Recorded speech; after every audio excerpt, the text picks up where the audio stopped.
Hello, my name is Anusree Roy, and I am the playwright of Through the Eyes of God.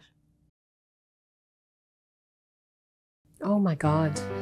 My journey with Theatre Passe Muraille started in 2006, 2007, so almost 20 years ago.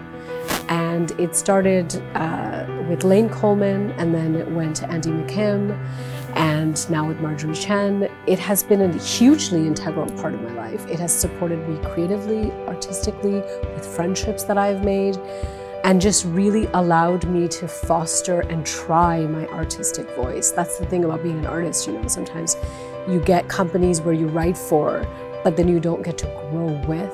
And Theatre Passe Muraille has been a company in the last 20 years that I've grown with. My first play, Piazza, premiered there. Then Letters to My Grandma premiered there. My play, Roshni, premiered there.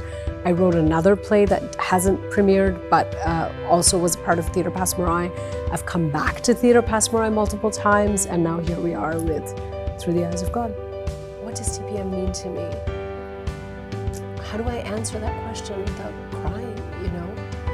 TPM is a space where I was able to create and learn and grow and make mistakes and be vulnerable, grow as an artist, train, produce.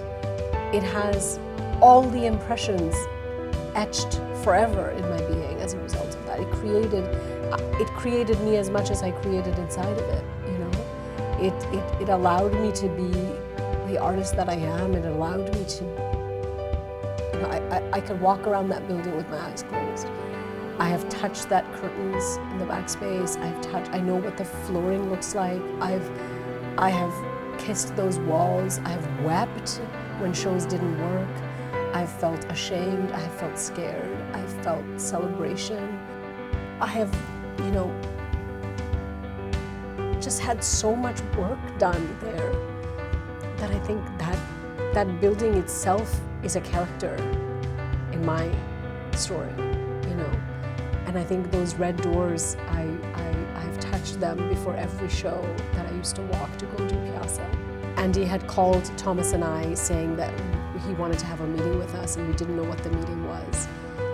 There was a rock in front of the red door that Tom and I sat and ate because we couldn't afford to buy lunch. We both bought food, and we sat on that rock and we ate our home lunches.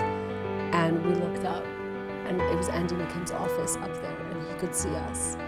And that rock became the rock that I sat at right after I would do shows, just to come out and go, I have a show at TPM. And it was right in front of the posters, you know. So like, I don't even know where to start, like where to begin. Like it feels like such a homecoming. It feels so emotional, and it feels so precious and so important in so many ways also in my life.